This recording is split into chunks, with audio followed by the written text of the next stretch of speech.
Okay, welcome. Gonna cook some food tonight. We got already cooking lentils in this big massive pot right here. These lentils are green lentils, and first, before cooking them, you want to soak them in cold water for a long period of time, something like 6 to 8 hours or just overnight. These have done that for quite a while. I also tend to prefer to ferment them because it breaks down some of the harmful anti-digestive compounds within them. These ones were only fermented just a little bit, really more just soaking. Now this is a soup. The lentils are the body of the soup. For non-vegetarians, you usually have a chicken stock of some kind to add flavor to the body of the soup. As for me, I just prefer to use some herbs, and the lentils really do the rest of it for me.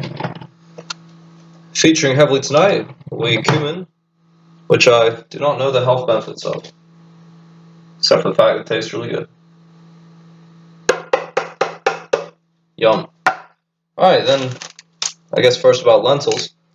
They're the body of the soup and they're the most important part for me because they're an important source of protein, which have a complete amino acid profile when you combine them with whole grains, such as a bowl of rice. So this soup, which I'm making in a large quantity, could later be had with a bowl of rice throughout the week. Rice takes a very short time to prepare. This will already be ready. So it's a nice combination. Now lentils also are an excellent source of fiber, iron, manganese, and potassium. Fiber, as we mentioned in the class, is very good for digestion. It can help gut motility, and additionally, it can feed the microbiome that lives within you, within your gut and your digestive tract. It's also the best plant source of folate. Additionally, they're low in fat and calories, naturally gluten-free, and they have a low glycemic index and very high in resistant starches. Back to the fiber thing. So lentils are an all-around excellent health food, and for a vegetarian, when you combine them with a whole grain, you've basically got a powerhouse.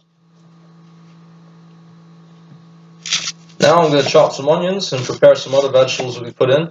The order here is important. You want to start with the things that are going to take the longest time to cook. Onions, by the way, are a good source of fiber again, particularly in a prebiotic one called fructans, which develops short-chain fatty acids in the gut and leads to the creation of compounds such as butyrate. Onions also have okay levels of vitamin C, vitamin B9 or folate, vitamin B6, and also potassium. It's also full of sulfur compounds and a flavonoid called quercetin, which lowers blood pressure and improves your heart health. So onions are a classic that most people eat for a good reason. They keep you alive. Following the onion, which I guess the lentils have cooked long enough now. They've been there for a while. This is such an easy recipe. You just prepare this ahead of time, then you just chuck stuff in one after another. Very simple. So next will be carrots. Following that will be radishes. I'll put the kale in last. And then anything else that you have lying around can really just go in as well. And I'll talk more about the cultural background of this dish for myself. So next will be carrots. Good source of soluble fiber, pectin, which lowers blood sugar and feeds bacteria in the gut again. Also has insoluble fibers such as cellulose, hemicellulose, and lignans, which reduce constipation and promote bowel movement, which is very good because you want this good stuff to go in, but you also want it to come back out. Yeah, I'm just gonna, that's really enough. Carrots, as everybody knows, are supposed to be good for your eyes, and while vitamin A, beta-carotene, is good for your eyesight, the particular plant compound lutein, which is found in high quantity in carrots, is also good for your eye health. So perhaps it's a multifaceted approach that makes them so good for you and your vision. However, vitamin A is also good for your skin and,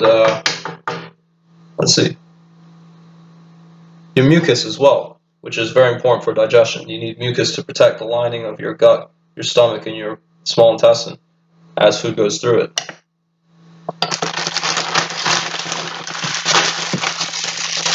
Also, we'll have radishes, which are also high in vitamin C and have tons of vitamins and minerals, albeit in somewhat smaller quantities. So good to have sprinkled in, but not an excellent source of nutrition just on their own. Helpful to add in salads or as a part of a vegetable medley, this soup. Carrots I tend to not really shy off of. I don't really bother with peeling them and stuff. Just chop them up and throw them in. Radishes are also a potent antifungal.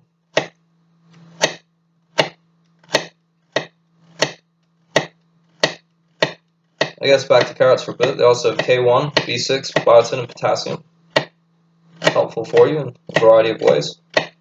And the beta-carotene, vitamin A, is a carotenoid. Carrots also contain another carotenoid known as alpha-carotene, which also partially converts to vitamin A.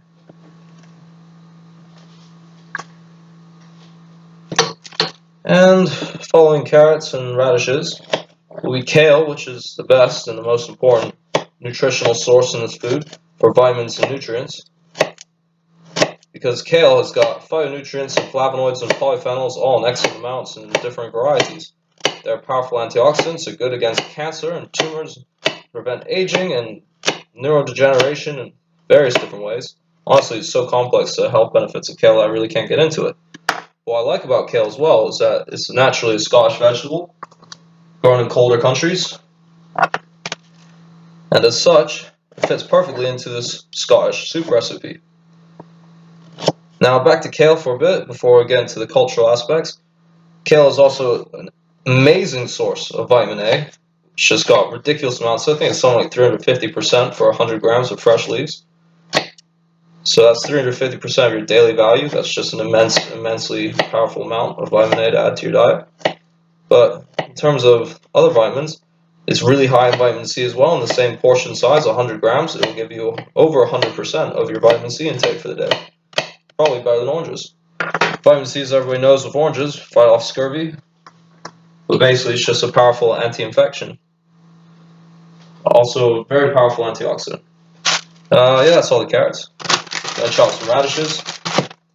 But kale is also good for B vitamins, including niacin, B6, thiamine, pantothenic acid, which are good for substrate metabolism on the small and micro levels of the body, and as well as a helpful source of minerals such as copper, calcium, sodium, potassium, iron, manganese, and phosphorus. So as you can see, kale is just, well, I call it the kale whale.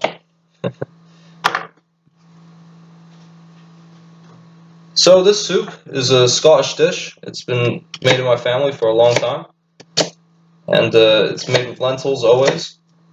But other things can be put in there as well. I recall one time a gran made it with barley, which would give you that complete protein. But the key is it's a big, healthy, protein-filled soup with all the sorts of vegetables that you need to give you, as you've heard, a wide variety of nutrition. Excellent and really adaptable and variable. It's made by both sides of my family. The side lives far north in Scotland and the islands known as Orkneys, and also by my dad's side, which live in Glasgow. We're originally Irish immigrants. Lentils are also made in a variety of ways all around the world, such as dal in India. So this is just one of the many dishes around the world which feature one amazing food, lentils. Important source of protein, fiber, and lots of vitamins. Thank you. Have a good night.